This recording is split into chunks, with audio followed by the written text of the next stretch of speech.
Raindrop, drop top, top smoking, no cooking the hot pot. Fucking on your bitch, yeah, that. Looking up, open the crock pot. We came from nothing to something, nigga. Hey everyone, it's your boy. I know, everybody needs to get off my dick about me not making a video. It's been a while, just got back from Singapore and all that shit, but I'm back. So quit complaining, I got a new video up. Today, we're gonna be talking about how I go about portraits and this new draw this in your style challenges. So today, we're drawing this fucking, what is it? Maro Misagi do this in your style challenge today.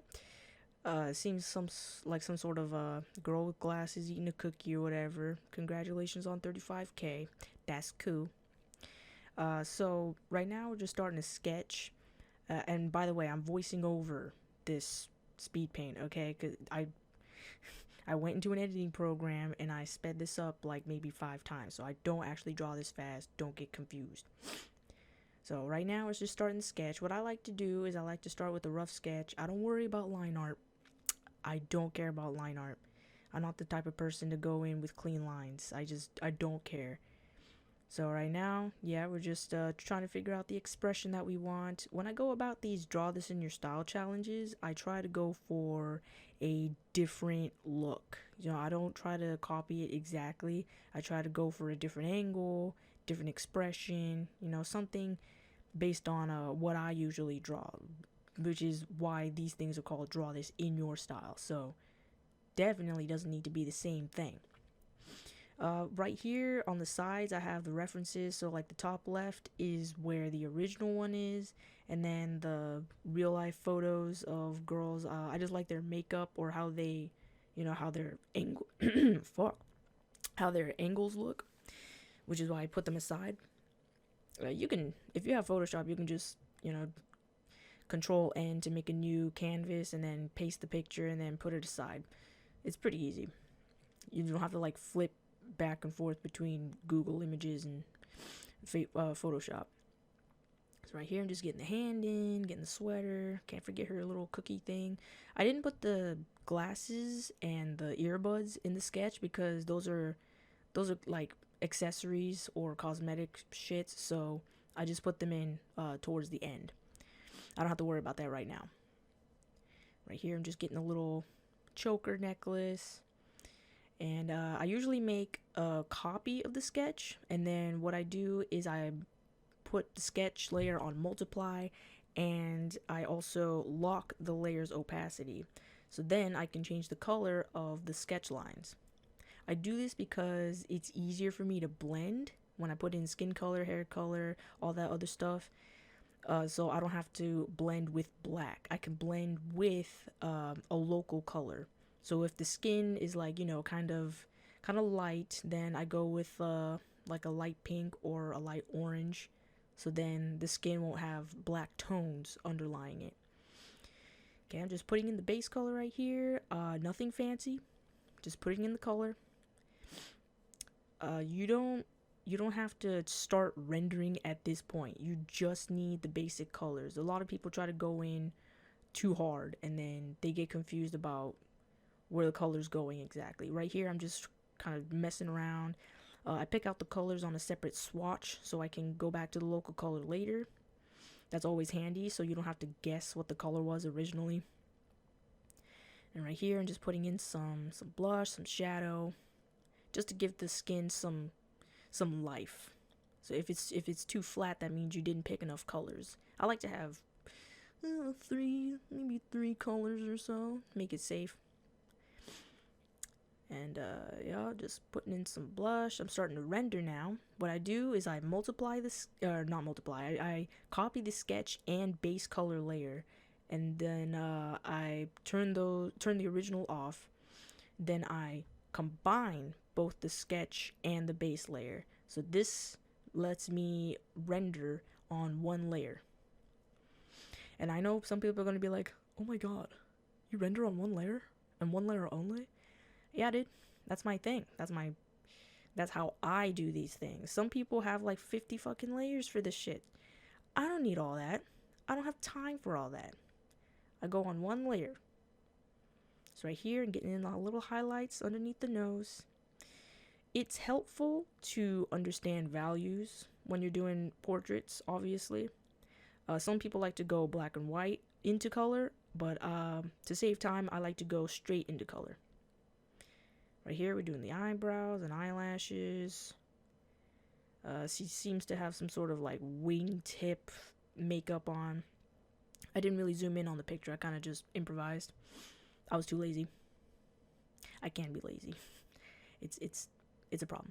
All right, here we go. When you're doing this kind of stuff, don't be afraid to just go in and fix things along the way, because the sketch will, at least for me, the sketch will never turn out to be exactly as intended. Sometimes I fix things, sometimes I manipulate, warp, change colors, whatever. You don't be afraid to do that. If you make a mistake, then fix it. And with these draw this in your style challenges, you literally don't even have to follow the original completely. The look, yeah, you have to, try to get right, but in terms of lighting, composition, their emotion, you don't have to follow exactly what it is.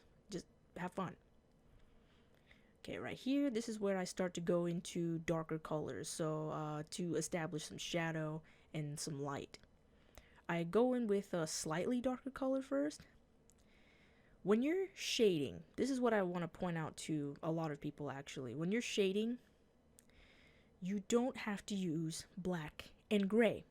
Black and gray tends to make your shit look muddy, and it doesn't look very organic. It looks like some sort of pencil shading, and it's kind of gross, and I just want to take some soap to it and clean it up.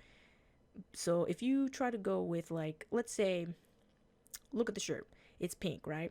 And for shading, I went with a darker pink, or like I went into a red and kind of went in with some red as well. That's what I like to do, because if I use black or gray for shading, then it's just gonna look disgusting, and I don't like that. Alright, so here in the face, we go with darker browns and or reds, because they have some sort of fair skin color. It's not as white as the picture on the right, the reference picture, but it's got some pink to it, The whole picture is kind of pastel-ish, not too light but not too dark. Here I'm working on the mouth. In terms of rendering technique, I can't really explain what my technique is. I just go in with a brush that I find appropriate and I render. Rendering is you have to practice. I can't exactly tell you how I do it. Everybody has their own way of doing it. So for those that are curious about how I render, I just go in. Find a brush that works for you. Study your values, study lighting, composition, whatever, and just keep practicing. I literally can't tell you how I do it. I have no fucking clue. Right here, I'm trying to put in some shadow. And I just wanted to like make the shadow a bit sharper, because in the original picture there doesn't seem to be a very strong sense of lighting. It's kind of just everywhere. So for me, I wanted to establish where the shadows would lie. It was kind of bothering me in the first picture. I'm like, I don't know where the light's coming from, but whatever. There seems to be some glint on her glasses, which maybe the light's right in front of her, and so the shadow's just diffusing everywhere, but I wanted to make it more apparent. It can be a little tricky trying to establish where the shadows go. Just experiment. If you get it wrong, then try again. Nothing has to be perfect. Right here, I'm adding some darker shadows into the shirt. See, I'm not going in with black or gray. I'm going in with a darker color from the original, which is pink. Or for skin, which is like a light tan. If you want more stylized and colorful coloring scheme, then you can go into a more saturated color. So like when the skin is tan, you can try to go into maybe a darker red. You gotta be careful though. If it's too saturated, it's just gonna look disgusting. So So right here, I'm trying to clean up. I'm also trying to figure out how the fuck the face is gonna work, because sometimes I try to go too realistic, which is my mistake, because I like drawing realistic expressions. I'm more Western in terms of style. I'm really trying to drop off the anime and manga bullshit, because I'm over it. Y'all have been watching my tutorials for years, and I started doing the manga tutorials, but I'm telling you right now, for old and new subscribers, I'm off that shit. You gotta move on. Anime and manga is great, whatever, but for me, I do not care anymore. I can't keep drawing this Dragon Ball Z bullshit. I gotta move on.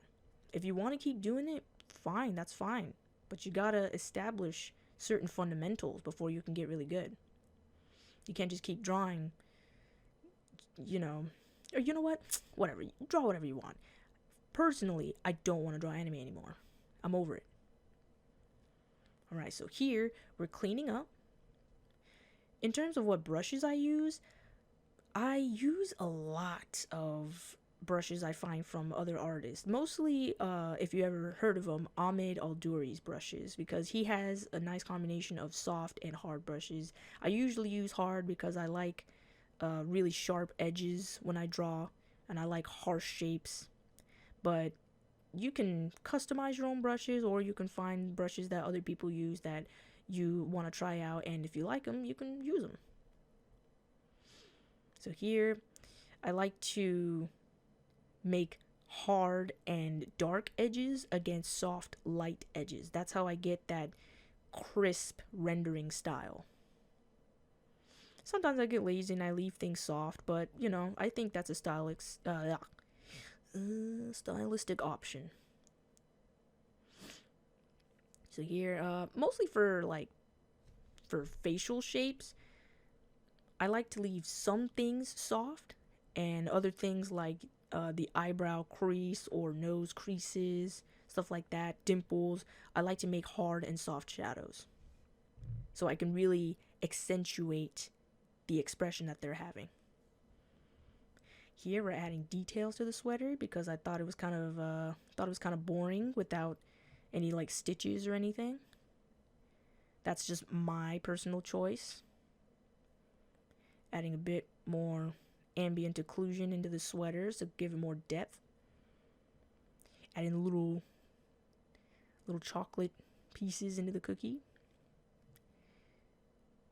Now, when I went to school in Singapore, I learned a lot of things, and so I also improved upon a lot of things. I think my lighting is a lot stronger now.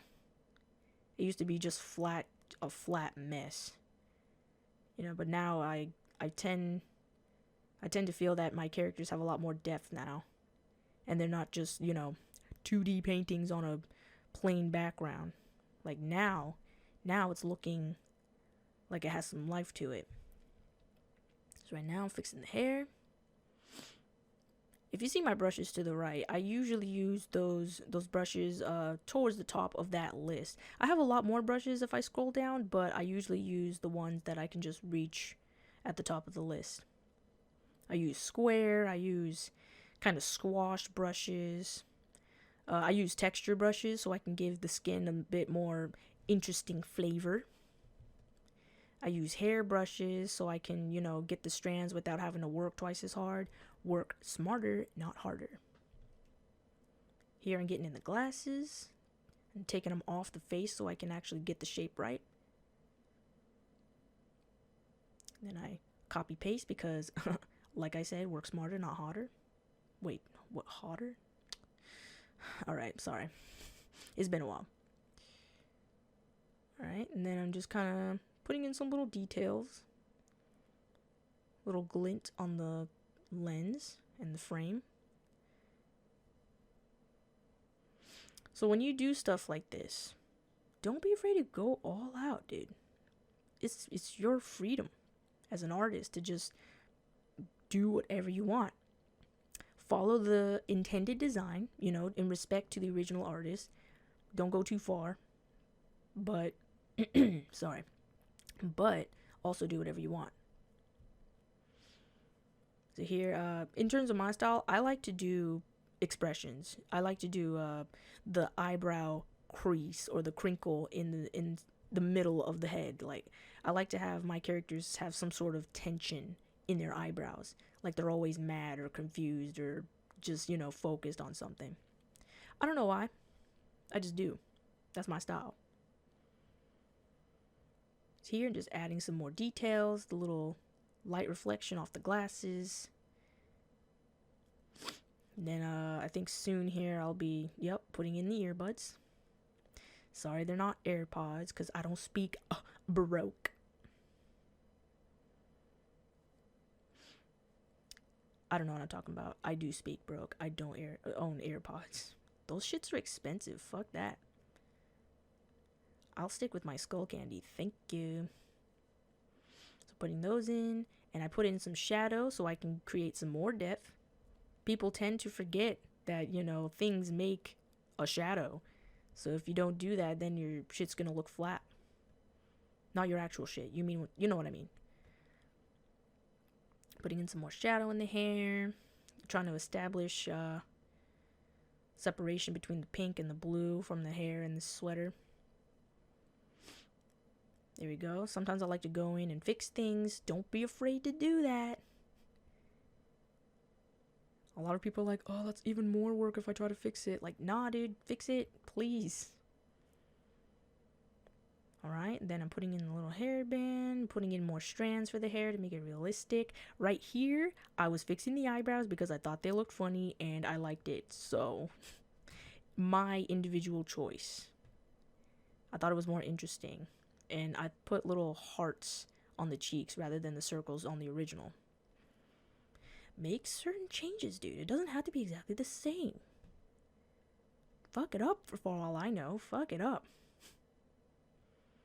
I put a little shadow from the rims of the glasses. More depth. That's my favorite word, depth. Anyway, put some shine on the hair. Some highlights because, you know, light is shining upon this character, so I gotta show that. Right, and kind of blurring and darkening the hair towards the bottom of it.